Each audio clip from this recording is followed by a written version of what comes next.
안녕하세요. 뉴스반장입니다. 어제 문재인 대통령께서 그 길을 강조했습니다. 문재인 대통령의 할 수 있다, 캔두 정신, 저도 공감합니다. 한강의 기적의 역사를 쓴 우리 국민과 기업이라면 반드시 일본을 뛰어넘는 산업 강대국이 될 수 있습니다. 그런데 지금 문재인 정부 하는 것이 과연 그 길의 의지가 있는 것인지, 또 정말 그 길을 할 방법을 알고 있는지 모르겠습니다. 단기적 해법과 중장기적 처방도 구분하지 못하고 순서도 방법도 틀린 채 그저 우왕좌왕하고 있습니다. 지금 가장 급한 것은 바로 외교적 해법입니다. 사법부 판결과 외교적 현실의 괴리를 메울 생각은 없고 오히려 청와대가 나서서 그 간극을 키우고 있습니다. 그러면서 의지해 보겠다는 것이 고작 반일 감정입니다. 정부 정책을 비판하면 친일로 몰아가는 한심한 작태입니다. 소득주도 성장, 반기업, 퍼퓰리즘 등 사회주의 경제 실험으로 우리 경제가 끝모르는 추락을 하고 있습니다. 무능과 무책임으로 이 정도까지 망쳐놨으면 이제라도 좀 정신을 차려야 합니다. 하지만 일본 통상 보복 조치에 대해서도 여전히 무능과 무책임으로 일관하고 있습니다. 그 길 해야 합니다. 그런데 중요한 것은 실질적인 how to가 있어야 합니다. 철없는 친일 프레임에나 집착하는 어린애 같은 정치, 이제 그만 멈추고 제발 현실을 직시하길 바랍니다. 이미 나온 해법도 모른 척하는 문재인 정권, 그 길은커녕 영원히 대한민국을 일본에 뒤처지게 만들고 말 것입니다. 저는 이분이 한국인이라는 사실이 매번 놀랍습니다. 그래서 이분의 존칭이 나베인가 본데요. 23일에는 한국은 영원히 일본에 뒤질 것이라는 충격적인 발언을 해서 제 귀를 의심하게 했습니다. 정말 기가 막힌데요. 이런 시국에 이런 발언을 하다니, 매일 말도 안 되는 논리를 쏟아내면서 일본 편들기만 해대고 있는 자유한국당, 사실 그 존재 이유가 무엇인지 저도 잘 모르겠습니다. 이쯤 되면 일본 자민당 한국 지부라는 말이 나올 만도 합니다. 또 실제로 부산에서는 자유한국당 사무실에 일본 자민당 한국 지부라는 입간판을 만들어 설치하려는 시민들의 시도가 있기도 했었습니다.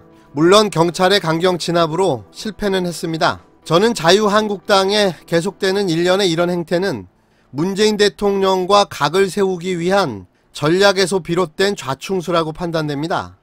문재인 대통령의 모든 정책과 말을 반대하고 부정하려다 보니 일본의 강경 대응, 그 길, 힘있는 외교, 이런 논리에 정반대되는 논리와 주장을 펴게 되는 거죠. 결국 자신들의 굴을 파고 만 건데요.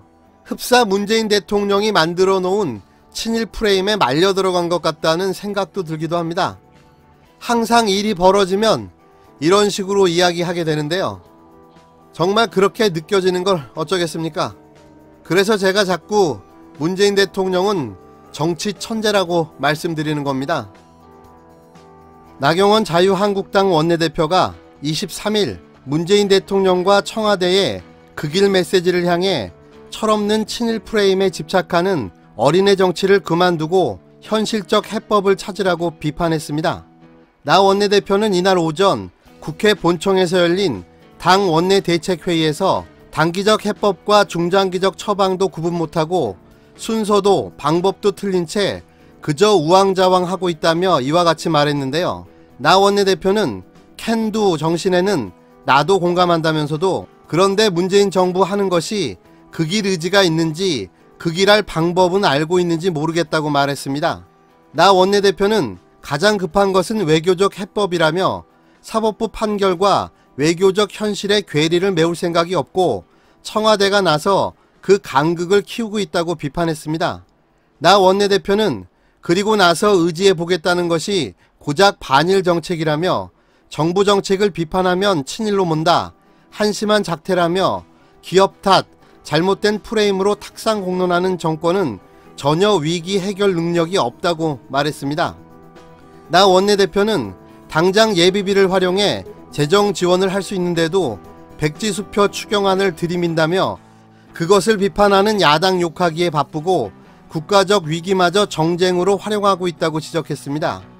나 원내대표는 소재 부품을 개발하고 기술 혁신하자는 문 대통령은 정작 그 해법에 무관심해 보인다고도 말했는데요. 전임 정권에서는 우리가 화평법 등 규제 개혁을 추진했지만 끝내 반대한 것이 오늘의 여당이라며 R&D 주 52시간 예외를 검토하겠다는 레토릭만 있고 의지가 없다라고 말했습니다. 이어 한국경제 추락 원인은 문재인 정부의 사회주의 실험이라는 블룸버그 통신 보도가 있다. 아시아 호랑이가 계집됐다고 한다며 무능과 무책임으로 이 정도 망가졌으면 이제라도 정신 차리라고도 말했습니다. 나 원내대표는 그 길 기조에도 중요한 것은 실질적인 하우투가 있어야 한다며 그 길은커녕 영원히 일본에 뒤처지게 될 것이라고 말했습니다. 제대로 힘을 모아도 시원찮을 판국에 이분은 왜 이러는 걸까요? 이제는 막말을 넘어 저주를 퍼붓고 있는데요. 정말 너무 꼴보기가 싫습니다. 하지만 그녀의 유통기간도 다 되어가니 조금만 참고 인내하는 수밖에는 없을 듯 합니다. 정말이지 너무 꼴보기 싫어 눈물이 날 지경입니다.